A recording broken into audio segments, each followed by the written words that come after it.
you're just joining us internet people, I'm having them look at some calendars and some other materials that I've got posted on Blackboard, and you're going to see it in another form if you're on the internet, okay? Talk about setting the stage for motivating people. Very challenging, long story short, to instill motivation where it ain't there. You don't use them as guinea pigs. Let me try this. Let me try this incentive program. Let me try that incentive program. Let me try, they have one out there, it's like playing Monopoly at McDonald's. It's actually called Safety Monopoly. And every time you see them doing a safe act to try to get them to behave safely, you give them a card. And they're eligible for a prize, and they can pick it out of a catalog. Every time you see them getting a safe act. You know what the problem with that is? What's the problem with that potentially?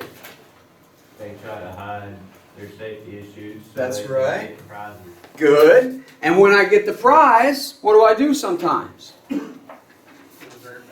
don't have to do this anymore. I got my iPad or whatever it is that I was gunning for out of the catalog. I mean, they go so far, I've heard some factories as to put a new truck out there.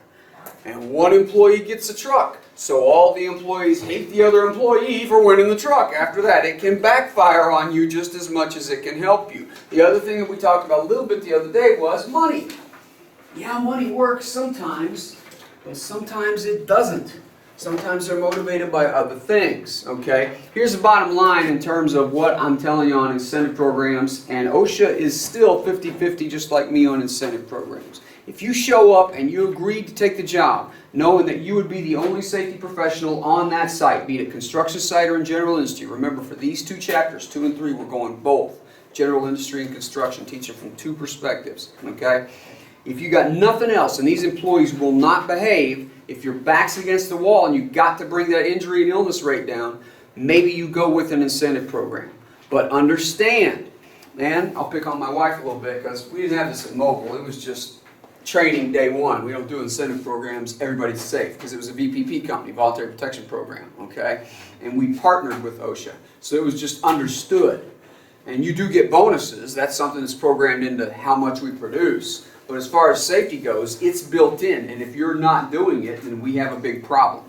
And because we're a VPP company. And we'll talk about that. We talk about that a lot more in legal liability than we do here. But, and I'll test you over it in there so you know what's going on. In terms of an incentive program, with my wife, she did it. She tried the Safety Monopoly. They start hassling her. They're like, hey, look, I'm climbing a ladder and I've got 3 points of contact. Can I have a card? No.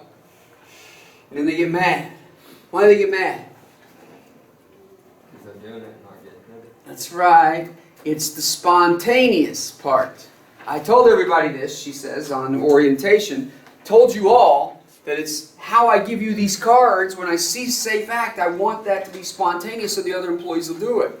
Well, you telling me and showing off is not the way to get a card. Now, that employee's mad, right? Because you didn't get the card, because I can't get whatever it was I wanted to pick out of the catalog, whatever that thing is. So be careful with incentive programs. And they'll sell a million. There's a million companies selling a million. They work for you, and everything works great. Great. But it could backfire at any moment. Be prepared. Okay? And I can go on and on with that story, but that's just a guinea pig example. Let me try this program. Let me try that program. They'll switch off programs, and the employees eventually don't care.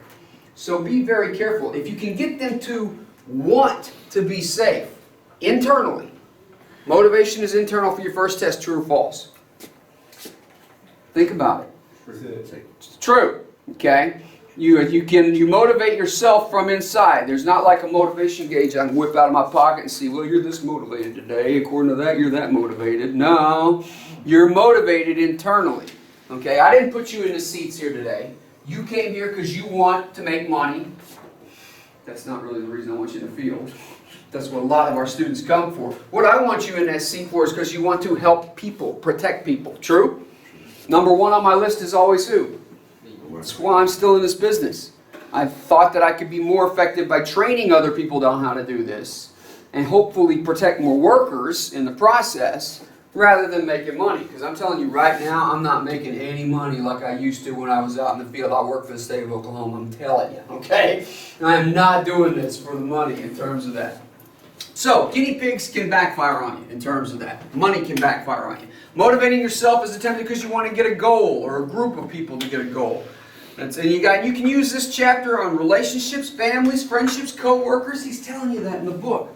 even outside the business, okay? But understand these things for your test coming up, true, false. Motivation is either need or value driven. And that's why I'm passing around calendars and I'm passing around a program right now that I want you to look at. The program is posted on Blackboard.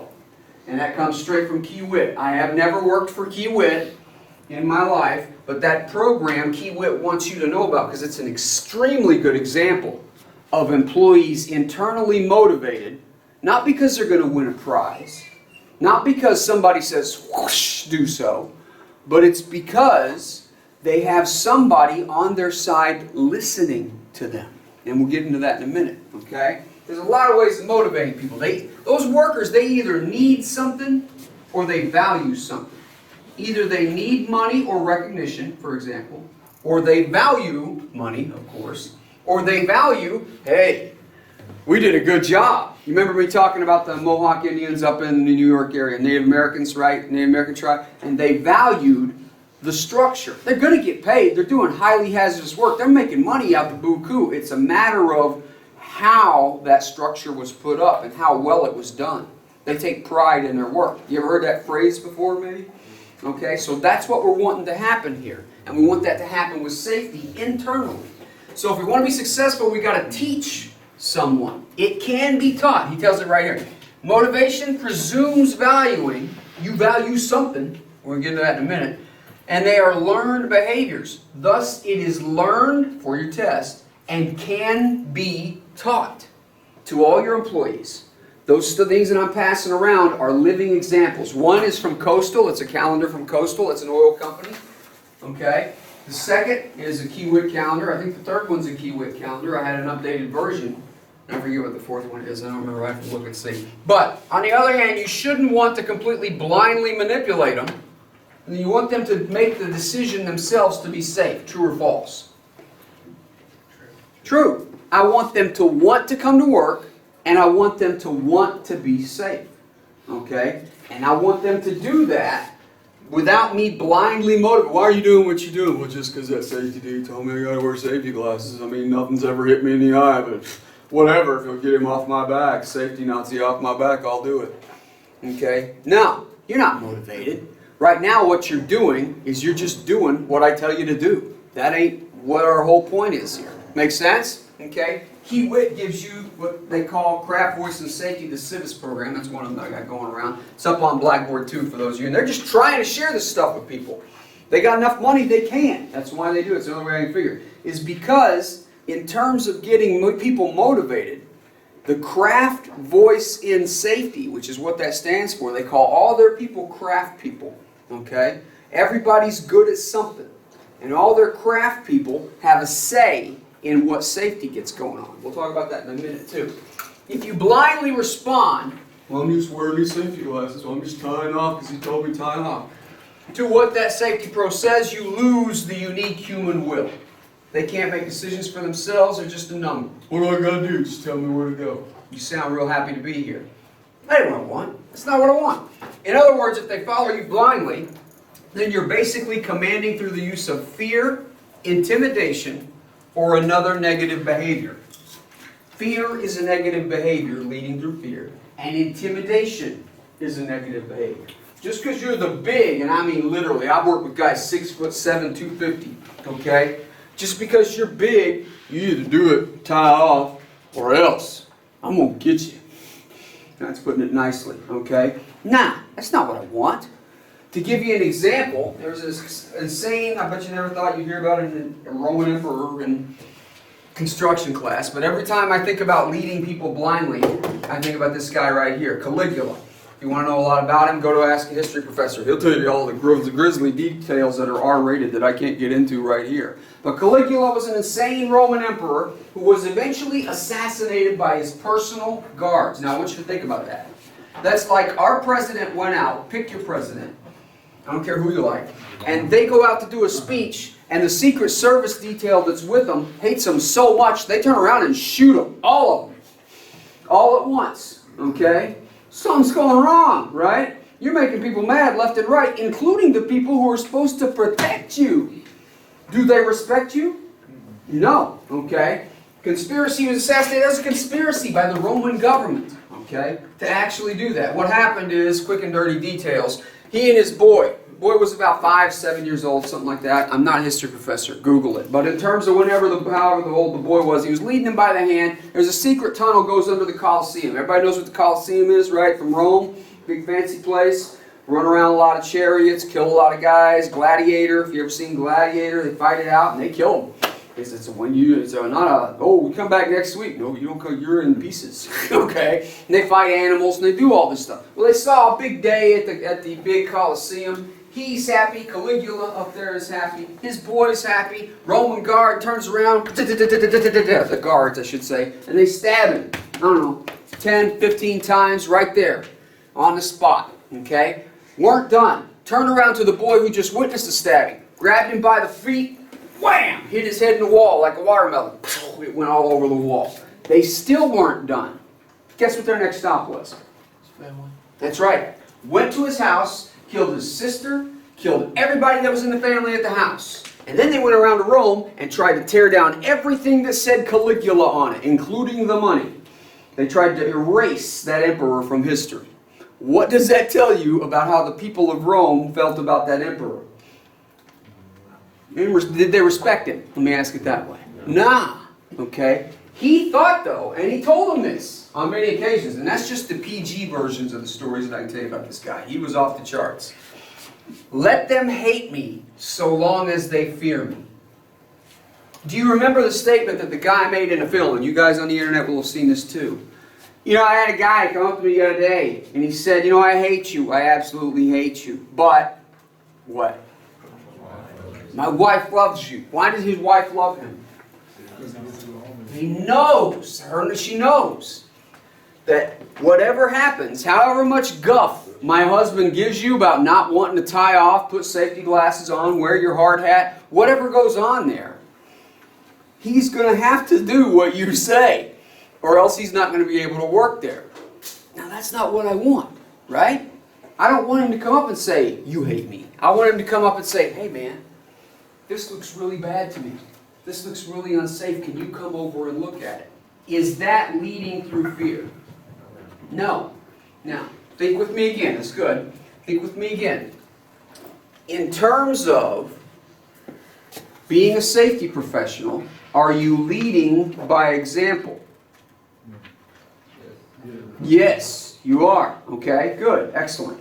You're leading by example, because if I don't wear my safety glasses like the two guys in that film were not doing through the entire film, he only put them on to read out of the book at first day orientation. No. Mandatory. It's federal law, right? PPE. And the right PPE on a construction site, I can tell you, I'll show you a picture later on, is a hard hat, safety glasses. These days, gloves. We didn't have 100% glove sites, but now 100% you got to wear gloves is usually very commonplace in the construction industry. And then steel-toe boots. 4, okay? You get pretty serious about it, reflective clothing. That's another one that comes on, because the #1 killer of highway and street workers, we said, is drive-bys, okay? People passing by, whoever's driving, all right? So I don't want to lead through fear because of all these reasons. You can say that motivation, for your test, is internal, okay? You can't measure it. There's not a motivator. If you put out your hand, pull out your handy motivator, I can tell exactly why you're here in that seat today. No. I can tell exactly why you're working today. Can't do that. They ain't no such instrument. When we see a positive change take place in behavior, hey man, I need you to put your safety glasses on. Okay? Can you do that for me? Because you got them dangling around your neck. Okay, that's cool. And I walk away, and then I do a 180, and I peek right back around the corner, and guess what I see? Still got them on. Positive change in behavior? Yes. Okay, I'll give you another example. That wouldn't sink in. I was on a tour once with a girl who graduated, sat right where you sat, done exactly what you're doing. She worked for Kiewit. I did not work for Kiewit. Again, for the record, if anybody thinks that. But in terms of her working for Kiewit, she saw a guy who was working on on a big set of stairs, and he was grinding. And man, he was getting after it. Had a 1/2 horsepower grinder. Sparks flying everywhere. Guess where his face shield was? He had it on. He just had it up. So she did that whistle thing I can't do, which was, She got his attention because he had his hearing protection in, and he looked over. He could hear her through the hearing protection. Now I know you can hear exactly what I'm saying. And she said, bring it down. And he brought it down immediately. Okay? He knew better than to do what he was doing, but he made a simple mistake. Could any of us forget to put safety glasses on? Could any of us raise our full face shield that we're grinding with and forget to pull it back down for any number of reasons? Simple mistake. The guy tried. I know he was trying because he had it on his head.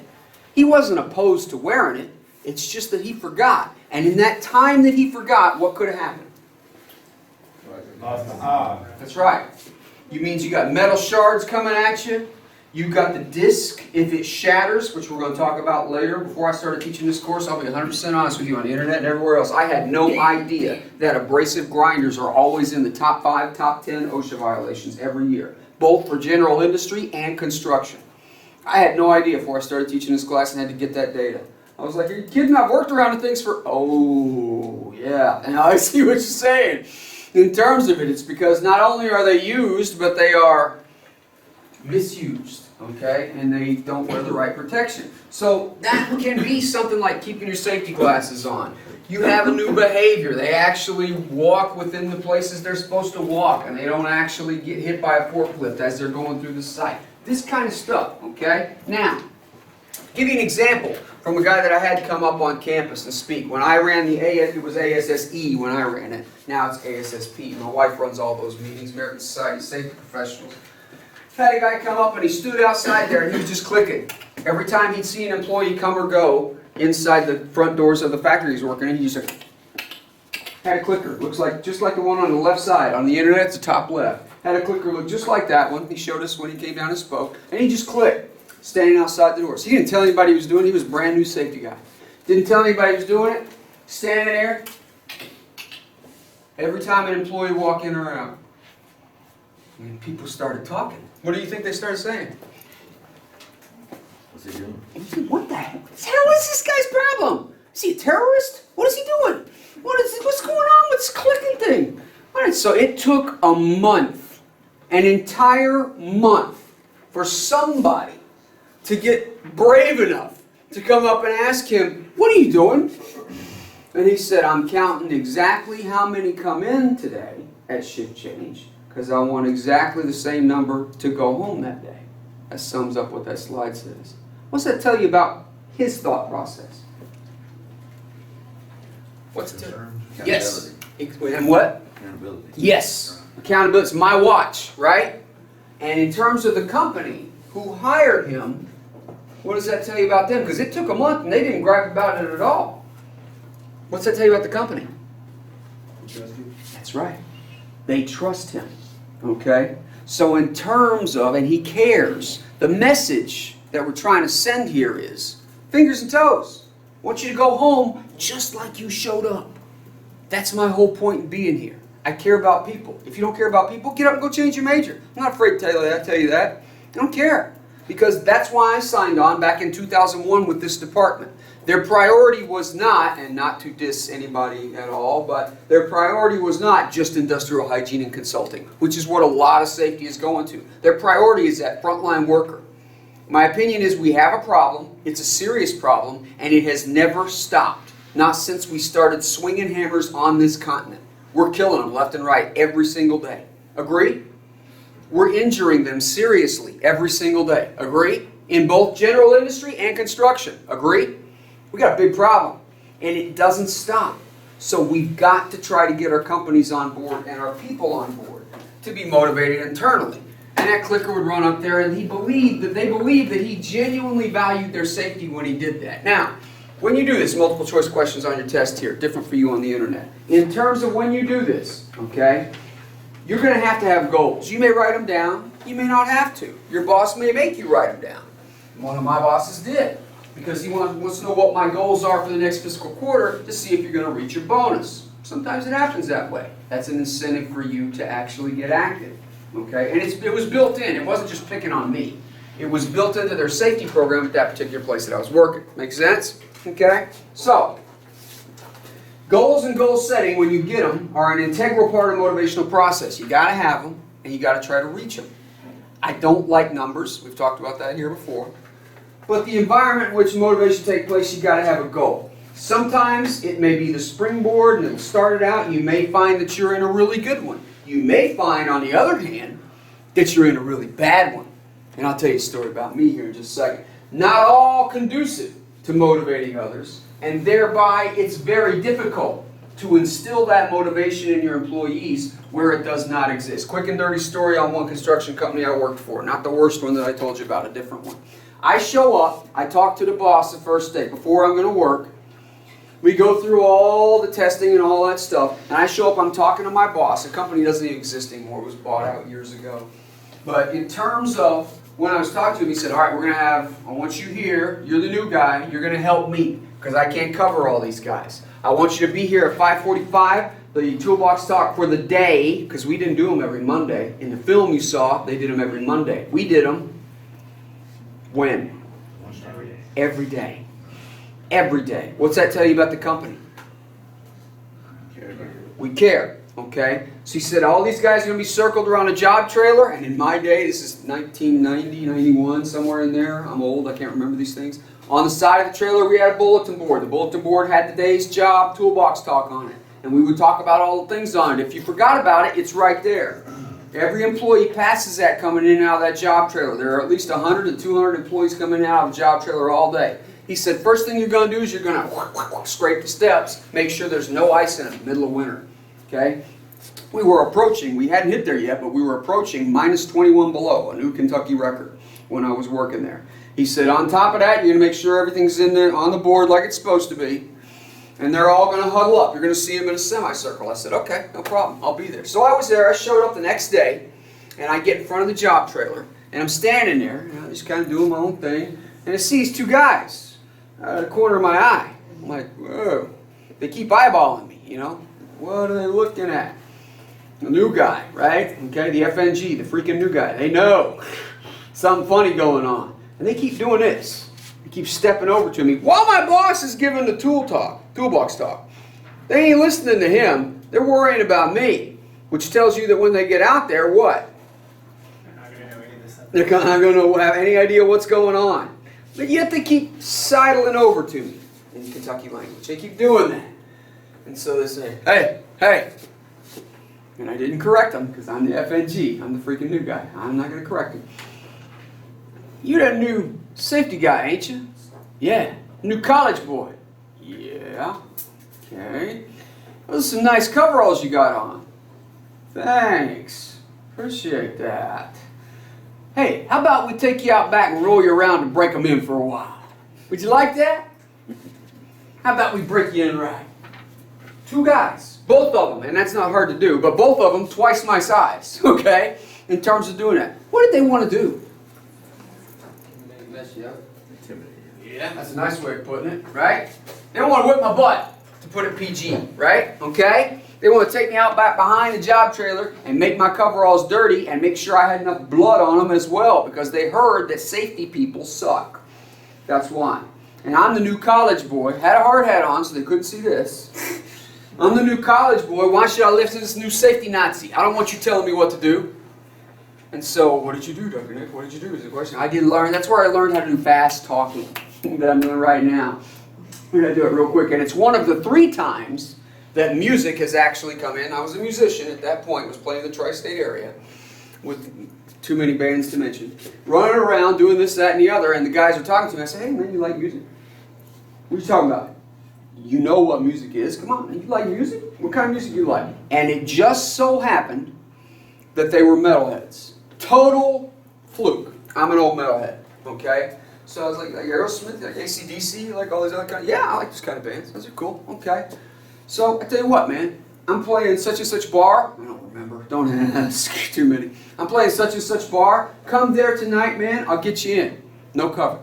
Make sure that you won't have to pay nothing. Really? You a musician? Show me. I ain't got like a musician ID, man. We just get in bands. That's all that happens. And then when we don't like that band, we move to another band. Or they fire me from a band. That's the way it works. You show up at that place, I'll get you in. I'll give the door guy, the bouncer, who I know is bigger than you, I'll give him your name, and then we'll get you in free. All right, so that shifted the whole conversation. Now the question often comes up in class, so what if they like country? I'd have been screwed. There didn't no way I'd be able to get away, because I'd say, nah, I hate country, sorry. It's that other thing they try to call music. I'm sorry.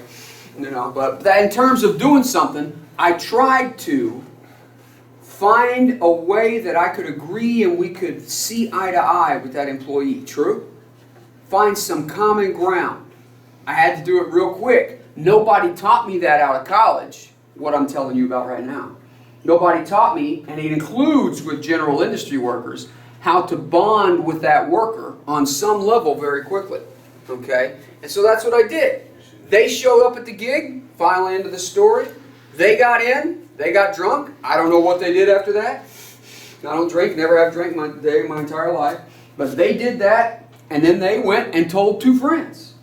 And then you know what happened? It's just like the old hair commercial, which you guys have no idea what I'm talking about. Some of you know what I'm talking about, but they tell 2 friends, and they tell 2 friends, and so on, and so on, and so on. And the word got around, and half the damn crew that I had on my site was showing up at the shows. And everybody's happy because the bar's making money, and because I've got guys coming to a construction site, and they ain't having to pay a cover.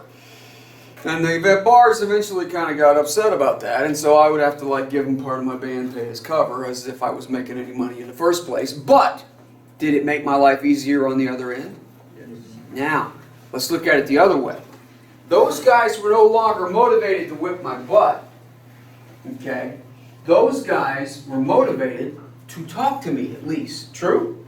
Right? Even the country guys, which surprised the hell out of me, to be honest with you, they would come to the bar because they didn't have to pay a cover. Okay? And they get into the bar, and then they would have a good time, and I don't know what you do after that, you're not my problem, because we only play Friday and Saturday, best show up at work Monday sober. That's all I got to do. And if I think you need a drug test, I will drug test you. That's what my job is, okay, in terms of doing it. But that's back 1990, 91. I found a commonality, and then I found a way for them to be motivated, to talk to me at least. I broke down that first barrier of not telling the safety person anything. Make sense? Okay? And eventually what happened, long story short, is they would start coming and telling me, man, there's this guy operating over there. He's trying to hook up a junction box live. Because I was working for a bunch of electrical subcontractors. 3 at once. Never do that. Okay? And he said, this is really unsafe. It's like whenever he tries to wire it up, we see the lights go flick, flick, flick, flick, and then we can't get him to shut it down. Oh, I'll go shut it down. Is that IDLH, imminent danger of life and health? That could kill him graveyard dead within seconds. Because he wasn't dealing with 220 volts, 110 volts. He was dealing with like 750. He was dealing with over 1,000 whenever he got it all hooked up. It'll kill you graveyard dead, and you will leave a black spot where you land. Okay? Because that will almost, I've literally seen some films where it's, thank God it wasn't me, set some guys on fire. When you get up in that high voltage, it will get you. Makes sense? Okay? So I went over and saw about that situation. Yeah, that guy went home mad, but we went to the bar and we went and saw you. I don't care. And he went home mad, but he went home. Okay? So that's the whole point of what we're getting at here. Figure out how to motivate them, especially if the environment that you're in is not conducive to that. Okay? So you got to set a goal to do that. Second thing you can do is change the environment. The changing of the environment, though, may not affect all people the same way. All right, starting out from here today, what we're going to do is everybody's going to 100% tie off. Everybody's going to do it absolutely perfect on the first day, true or false. Now, for those of you who don't know, let me back up a little bit. 100% tie off means this. I hook off here, but before I hook off here, I've got another lanyard. They call it a dual leg lanyard. We'll look at them later when we get to fall protection. Another leg of that lanyard is right here. And before I unhook here, what's going on here? Got to tie off. Got to tie off here. That's a 100% tie off program. And yes, in that particular company, we had a one strike policy. It's 100% tie off, and if I catch you one strike, you at a minimum go home for the day. And you think about that. You've only lost whatever part of the day you didn't work. Should they consider themselves lucky? Did you ever get people that would power wash their lanyards? Oh yeah, yeah. And I tell them no. Actually, I had a film that I used to show, and I've had to stop showing it. It was by an outfit that I cannot name because I'll probably get sued because somebody bought them. Sorry, Internet. But in terms of doing that, used to show a film where they'd say, when you get done with your fall protection equipment, clean it and hang it up. No. Yeah. No. If I'm looking at your fall protection harness, your full body harness or your lanyard or whatever you're using, your anchorage, anything, if I see anything that gives me any idea that it's not safe, it could be dirt, it could be, now I'm not talking about, a little spot of grease here or there or something. I'm talking about so much concrete that's on top of your harness that I can't even see the harness. I'll go up and I'll try to get it gone first, but I'm going to say, you know what, I don't trust this. Here's a new one. Because the company that I chose at the time knew that it was federal law that we had to provide what? You got to provide a full body harness of protection for your employees. That's your cost. Now, if you want something fancy that we don't provide, then we do a payroll deduct thing, and that's out over the law. That's above and beyond, okay? But I give them what we had, okay?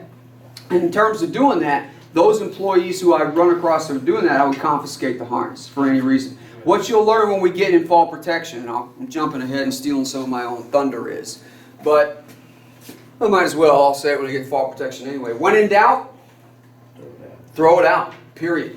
On a lanyard, I don't want to see you swinging your kid with it. I don't want to see it towing your boat, both of which I've seen in Kentucky. I don't want to see you holding the boat steering wheel or tying off your fishing rods in your boat with them. I don't want to see any of that stuff. Because you pull up, I don't want to see all the deer that you just killed that you brought to work anyway because it was cold. And you thought it would keep until you got home. I don't want to see that deer tied up and lashed with the old lanyard. Take that lanyard, man, and what do you know I do with it? I cut it up into 1,000,000 pieces. And you will never see it again. I will do it with ladders. I will do it with tools. I will do it with anything that I deem is unsafe, especially fall protection. That's an excellent question. Because if there's anything that I think that's unsafe, I will confiscate it. And that was under full orders of my boss. My bosses would say, I know we paid for it. But you know what? You're going to take it and you're going to cut it up anyway. Why? So, nobody ever uses it. That's right.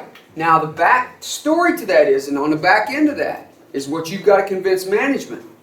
If I take one away, what do I got to have? Another one to get. I got to have another one to give them. I can't send them home for faulty equipment that I issued you. Make sense? Okay? That's going to make them mad at you and you're the safety Nazi all over again and we got the whole same problem that I fought from day one. Make sense? Excellent question. But that's what we're talking about. So changing the environment may not affect them all the same way.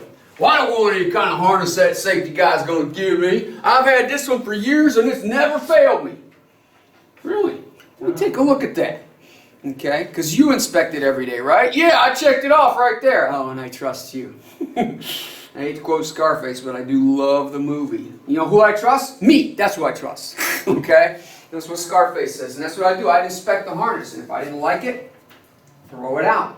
And I will cut it up before I throw it out. Guaranteed. You ask me or my wife, at Reese Foods, they have the same policy. If there's any piece of safety equipment, it goes beyond fall protection. We will chop it into 1,000,000 pieces. She's done it with ladders. I've done it with ladders.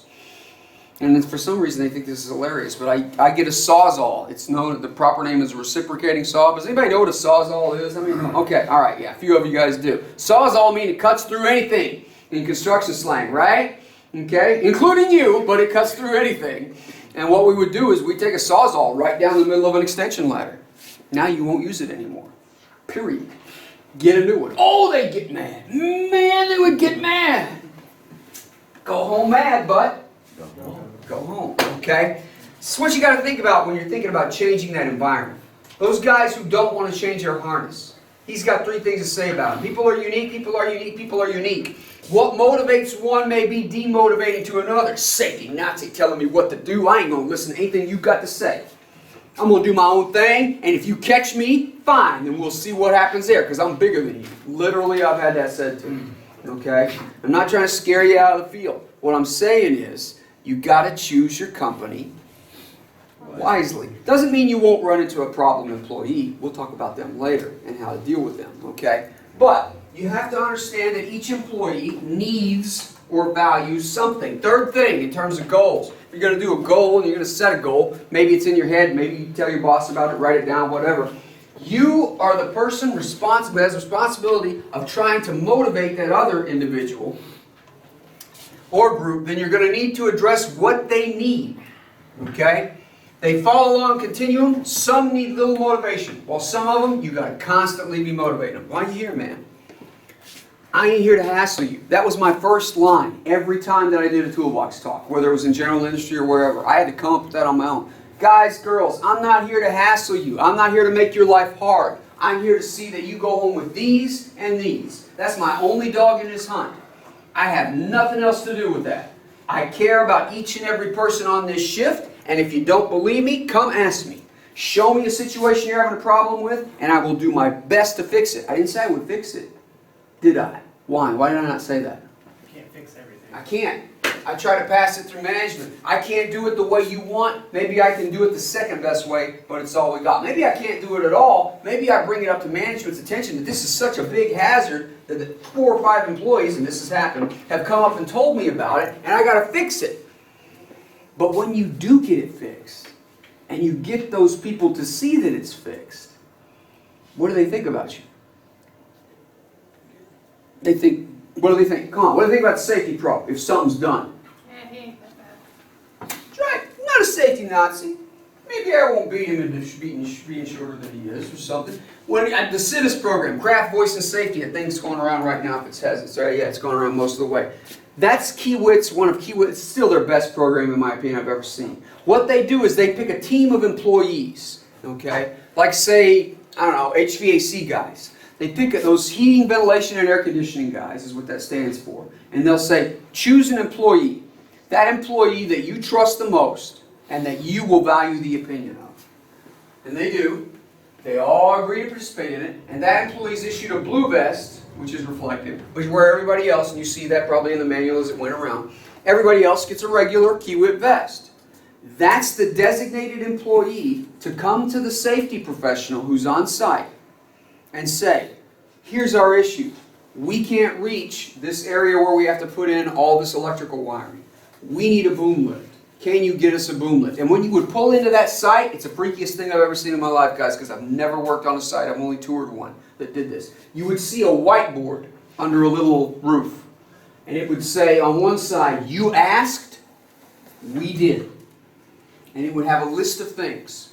And if there was one thing that you asked that didn't have something on the other side, either they hadn't gotten to it yet or they couldn't do it. And then you tell that blue vested person who you chose out of your group to go to the safety pro and ask. Now, let's look at that. Does that motivate those employees to bring up safety problems? Yes. Yes. Do they bring it up to somebody that they trust that ain't me? Yes. Takes a lot of pressure off of them, true? True. And it takes a lot of pressure off of the safety professional, true? True. So I asked the golden question to this person who was presenting this to me when I went on one of the professors' tour where they showed us this. Here it is, I made it up here. This is what we're talking about on the internet, CIVIS manual, okay? I asked this golden question to him. I said, what are your injury and incident rates after you instituted this program on site? And he said, well, this is not the only site that we use it on, but guess what their answer was? They went way down. Down to freakishly low levels. Because that open and honest line of communication had been opened. Make sense? Okay? And it's been opened with an employee that the employees themselves chose.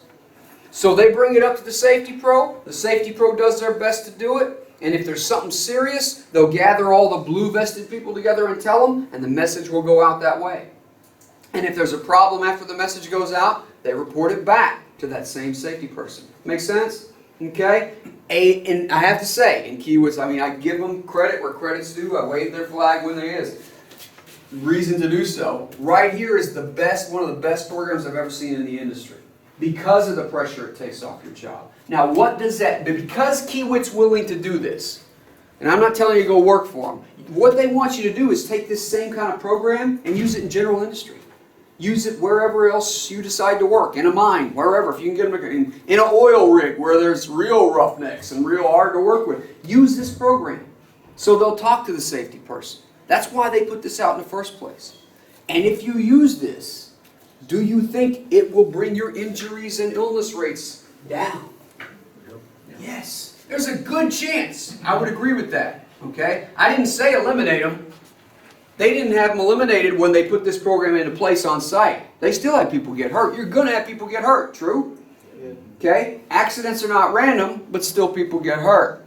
We talk about that in another class that I teach. Human error. Exactly. You're going to have it, okay? You're going to have that kind of stuff. But I've got to have a beautiful place to start. And what I love about that thing and why I pass the manual around and why I push it from Kiewit is because there's no safety incentive. It's communication. It's Pat Tillman. Remember us talking about him? Pat Tillman caught in a valley being killed by friendly fire. I'm avoiding that whole situation because I'm getting the trust of the employees through, if you want to think of it that way, a third party. Does that make sense? So the demotivation that might be there might get filtered up to the safety pro, but the safety pro has a chance to deal with it, and the person who's not motivated remains anonymous. And so I try to address that need, which is why they put a whiteboard on the outside before you go into the site. Go ahead, question back here. So how many safety pros are you using on the job site? I couldn't, one more How time. many safety pros are you using on the job site? On that job site in particular, where I got that program from, there was probably 700 to 1,300, to give you a roundabout estimate. It depends. They ran 24/7 shift, okay? And so, I mean, I can't give you a straight answer for that because every construction job is different. But I can guarantee you that at a minimum, if you're looking at a mid-sized to a large construction company, you might have 300 to 500 workers on it that you have to be responsible for. If you're looking at, it's not a secret, what is it, America Bank, they're building on the corner over there right by where I go, my house is right on that street, on Radio Road and University cross each other. They're building America Bank there. I've seen all subs, and I have only seen maybe total of 15 employees on that site, and that was a bunch of them on one day when they were having to dig footers and pour. But still, you got to be responsible for them. If the construction companies say that you've got to be responsible for all your subs on that site, then as they come and go, and believe me, it's been very rare when I've seen the same employees on that site more than a week. Right now I'm seeing them on there every day when I go home because they're doing some roofing. And surprise, everybody's tied off. I was shocked. Pleasantly surprised. But who else can see it if I can see it? So that's probably why they're telling them, tie off, do it right the first time, because you're doing it in front of God and everybody. Does that make sense? So it'll vary by the job, is what I can tell you. Does that answer your question? Okay? And so you got to figure out what motivates them and how it motivates them and how you're going to put it. So the last thing before we get off here. It's unrealistic to expect all of them to achieve your level of expectation. I've always got my safety glasses on. I'm always tied off. Well, then everybody else will do the same thing. True or false? How many arguments have I had with 6'7" guys, writing down so the internet people can hear, who are way older than me? Boy, I've been doing this longer than you've been alive, and I'm not going to do it because some safety Nazi tells me to. That's not meeting my expectation in any way, shape, or form. So what I got to do is I got to try to motivate that guy. And here's the bad ending, and here's the bad deal. If I'm the new safety pro and they really want to change, and I've had students who've been faced with that problem. They went out last year and got employed, faced with this same problem. The employer wants to change, but the workers don't. And it's the safety pro's job. They lay it all off on the safety pro. You've got to figure out how to get them to change. And that's not really fair, but that's the situation you're faced with. And if I try everything, including things like civics, craft voices, safety, if I try everything, an incentive program, safety monopoly, whatever, and nothing works with this one employee or group of employees, what do you think I need to do with them? There will be turnover if you're going to do a culture change. Here's the deal, guys, before I let you go. What you're doing, when they say unrealistic and the quality of your leadership, and I'll tell you a story next time about the quality of your leadership. Quality of your leadership is going to determine factor whether or not they're actually going to participate. What you're doing, if you're faced with a problem like that when you get out there, is you're trying to make a culture change. Safety needs to go away from, like they said in the film, being a joke, to being the basic priority that we operate off of, like Kiewit. Nobody gets hurt. Make sense? Okay? And then some of them say, it's just put on every hard hat. It's put there for a reason. Make sense? Got it? Okay? Take off. Pick it up from there. Make sure I get the